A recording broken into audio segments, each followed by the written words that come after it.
Good afternoon, Mercedes fans. So today we're going to look at three cars from the Oishima Coffee Company Premium Collection. UCC, back in 1969, put out the first canned coffee beverage and has been selling canned coffee drinks ever since. And these cars came with 2 packs of coffees. So it says here, UCC Black. There are 2 cans, I guess, underneath this plastic thing. And I guess it was just a free car. So we're going to see if these cars are any good. I think they are because I have a UCC Nissan Skyline and it's okay for a freebie. Alright, so let's see. We got a cardboard thing here. We got this piece of paper. I think, okay, number 5. The internet tells me this collection of cars came out somewhere around 2016. Okay, let's see here. So the Miglia race in Italian means 1,000 miles, which is around the distance that these cars raced. They raced from Brescia, northern Italy, to Rome and did a round-trip race. The race is quite old. It started in 1927 and ended in 1957. Nowadays they have classic redos of the race where cars from the original series can enter and race again. Okay, so this number 417, which is quite prominent here, this was driven by a gentleman named John Fitch, and in 1955 he raced this car and came in 5th place, which is very impressive because the car that won the race was driven by racing legend Sterling Moss in a Mercedes 300 SLR, which is a more purpose-built race car, whereas this is a street car. So that's a really impressive run there. This is actually the first sports car developed by Mercedes after World War II, and it was the fastest car of its day, fastest regular road car of its day. Okay, so let's talk about this casting here. I'm gonna, as usual, turn the camera down a little bit so we get a little better light. Okay, so we'll start from the side and focus. Come on, here we go. Alright, so it says here Mercedes-Benz. The printing of the numbers are pretty crisp. Really tight panel lines here. That's impressive. Looks like a... is that trim? Yeah, silver painted here on this chrome trim. Physically molded in ribs there, vents I mean, and then there's some more silver paint to mimic chrome trim there. We got these look like steel wheels with a center knockoff. Okay, so that's pretty cool actually. Let's go around the back here. The taillights though, they're not plastic, they're just silver and then they got some paint over them. But they did bring some paint onto this door latch, hood latch, and then it looks like the emblem is printed on top of the 417, but it's printed really clear. You'll notice the windows are just opaque black. That's definitely not the norm. But again, these things came free with a couple cans of coffee, so I can't imagine a can of coffee costs that much, even in Japan. Alright, so anyway, we got some silver paint here on the molded in exhaust. That's a nice touch. 2 screws holding it together, some basic details. The tires look period correct. They're pretty thin, you know, that looks like the width of a tire from the 50s. They're smooth. And these are thick, strong axles. So I think this is meant to be like for kids to play with. The parents drink the coffee, give the car to their kid, and they don't have to listen to their kid whine all day. Okay, so what about this side? Looks like some paint problem there. I'm not sure if there's a scratch or some, I think it's paint rash. But from 2016, I don't know if that's acceptable or not, to be honest with you. It looks like the door handle is molded in there, but no silver on it. Okay, but otherwise no issues. Let's see about the front here. Well, this is quite obvious. So some sort of wind deflector. I would have to imagine, because this is a 1,000-mile road race, this is to help kick dirt and grime up over the windshield, so it preserves the life of the windshield wipers. That's what I speculate. I might be wrong. Okay, but anyways, you got the Mercedes emblem both in blue and the chrome one on the grill, so that's pretty well done. I am liking these plastic headlights. Some curvature, but not too much curvature. A little orange here, painted for the blinker, and a texture in the grill, so that's good. Alright, so I gotta say, that's a pretty nice model. I mean, considering it's free with some coffee cans. I only wish I could buy this kind of stuff at my local convenience store or supermarket. If I saw this stuff at a supermarket, I'd buy all the inventory. Okay, well anyways, I did a video not too far before this about the Schuco 300 SL. So I'm going to pull out, where'd it go here, my little plastic tray of comparison. And let's compare the two. So, looking at the front end, the tire width seems like the Schuco's actually got thinner tires. Maybe that's more realistic, I'm not sure. But proportion-wise, the Schuco's a much taller vehicle. Everything's taller. The shoulder line, the roof line, the grille seems taller. Everything's just taller. Yeah, that's interesting. Okay, let's go to the back here. See what's going on there. Yeah, again, it's taller. The Schuco does have the plastic lights, so that's nice. But and then we have the badging. The Schuco actually has a smaller diamond there. Okay. Let's see the top. It almost looks like the dark car, the UCC car, is wider as well. Might be an optical illusion, but that's the feeling I'm getting. Okay, let's try the side-by-side here. So if you want to maybe pause this, you know, and compare. Okay. So, okay, let's see here. You'll notice how the rear tire on the top car goes into the wheel well. That is more accurate. Whereas the Schuco, you can't move it. The whole tire is suspended below the fender. That is not accurate. I've driven behind a real 300 SL on the road, and I remember it being a very low and squat looking vehicle. So I gotta, let me see here. I think this is more accurate. I think the UCC Coffee is a more accurate looking car. Let me check again. Based on my memory, yeah, the 300 SL is actually a fairly low vehicle. It's a pretty sleek, whereas this looks more utilitarian and tall. Sorry about my cat rattling on about something. Okay, so that's kind of sad, really, Schuco.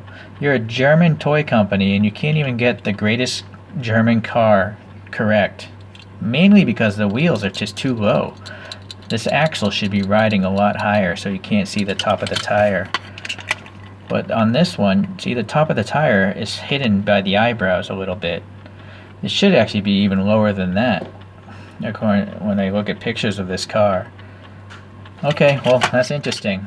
This freebie, I think, is better than the Schuco. That's just my opinion, though. If you want to compare for yourself, please do, and leave a comment. But let us move on here. The next car here is actually in redo of that first car. It's called the Mercedes SLS AMG. And this came out in 2010 and ran up until 2014. And it's a 6.2 liter V8 up front, making around 560 horsepower. And SLS is an acronym for Super Light Sport. This is actually the first car entirely designed by the in-house AMG team. Not the regular Mercedes design team, but the AMG team. Okay, and there's a gentleman, his name is Mark Featherston. He's credited with pretty much doing a redo or inspirational homage of the 300 SL. So that's why this thing has gull-wing doors. Okay, and the vents on the side carry over. Not the eyebrows, though, over the wheels, but you can definitely see a resemblance, right? Okay, so let's see here. This car is an aluminum body. I found that out.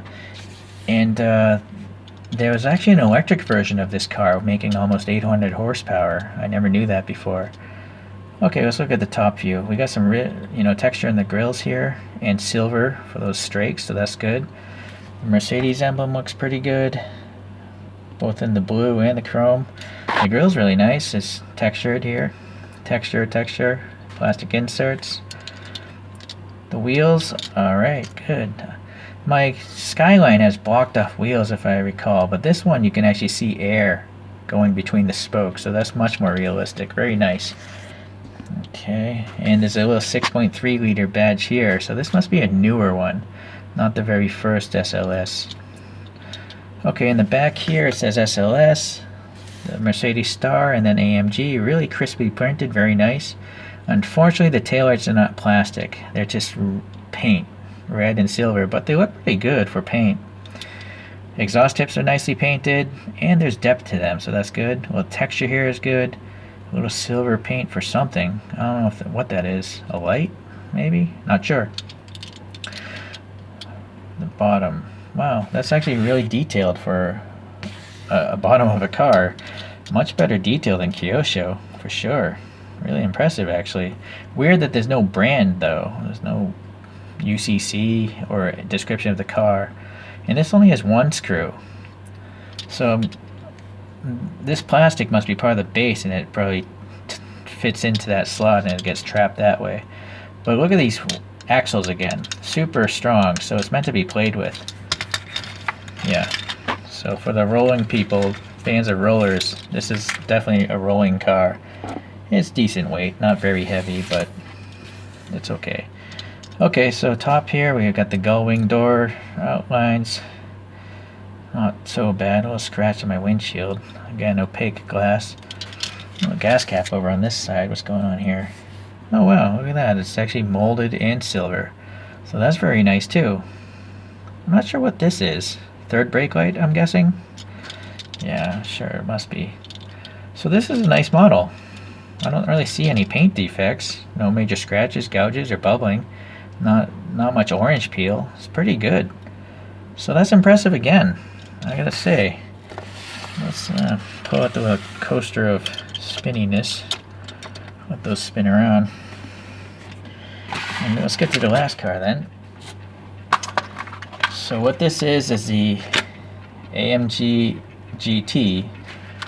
And this thing came out in 2014. It's the successor to the last car we just looked at. And I guess it's still sold today. So still in production. And this is the second car the AMG team has designed. But now the engine's different. It's a 4-liter V8, but it's twin turbocharged, making around 450 horsepower. Okay, and then also 93% of this body is aluminum. So that's a very lightweight car. And the hood is actually magnesium, which is actually lighter than aluminum. But the steel trunk is a bit of an oddity. I can only think maybe the wing or something presses down on it, and so it needs that strength. You know, if it was aluminum, the wing, the downforce would just bend the trunk. That's the only reason I can think of. If you guys have any ideas, leave a comment. Let's see, are these wheels hollow? I mean, is there air? Yeah, look at that, so you can see my finger. So that's good. I was afraid that they were blocked off like my Skyline, but no, they're actually are realistic. So the texture here, really tight door panel lines, very nice. No paint on the mirrors. Okay, painted rear lights, but they look alright. They're not atrocious. Okay, there it says GT, Star, AMG. Okay, nicely painted exhaust tips and some depth to the exhaust. A little depth to this reflector that's painted red, so that's good. Again, that's a really nice underbelly. Is it the same as the last? No, it's not. So they did change the underpan of these cars. So good detail there from UCC. Now, UCC is a coffee company. They don't have a toy factory. I'm curious who made this in reality. Was it Kyosho? Was it Hobby Japan? I don't even know if Hobby Japan makes their own cars. Kyosho does because they put their name on into the molds. But I don't know. I would suspect this might be Kyosho because I got a Miura concept and that has blacked out windows also. So here we got some windshield wipers molded in. Looks good. And then the front again, texture, more texture, very nice.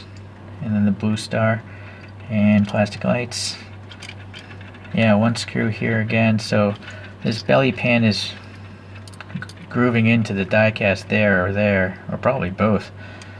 So they only need one screw to hold it together. Although without clear windows, I'm not sure why you'd want to take this car apart. And then yeah, the strong axles, so it rolls nicely. Okay.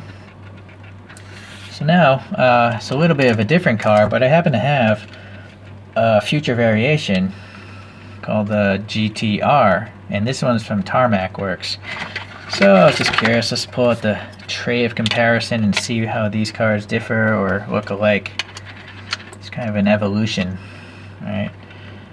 height-wise, they're quite similar, almost identical. The headlights look the same. I think that carried over, but the grills are totally different, and then the lower bumper area is totally different. Alright, the hood looks pretty much the same. Right, same, or I'm guessing they should be the same. Different companies though. I'm not going to hold them above each other because look how tiny that antenna is. I don't want to break it off. But let's take a look at the back and see what's going on. Those are totally different. Yeah, different. Again, different companies. Maybe these taillights are the same. But the whole bottom is totally different, of course. Okay. Alright, well, that was just curiosity's sake. You know, Tarmac Works are much more expensive cars, so they have painted mirrors and then all this extra cool stuff. And clear windows. That's a biggie. Okay. Well, I gotta say though, I mean, for some cars that came with 2 cans of coffee, I can't imagine those coffees are expensive. It's not like Starbucks makes them, right? I think UCC is sold at convenience stores and supermarkets. I only wish I could get these sort of things where I go shopping, because these are fantastic, actually. I'm really impressed. And I really think that this 300 SL is more accurate than the Schuco. I am going to have to try to get the Kyosho one, if there was one, and then I'll do a comparison of all three. Because I never took the dimensions. I don't know dimensionally which is correct, to be honest with you, but off my memory, I think this looks lower and sleeker than the Schuco version. Okay, well anyways, I'm rambling on, so I'm going to cut it off, and we'll catch you the next time. Bye-bye.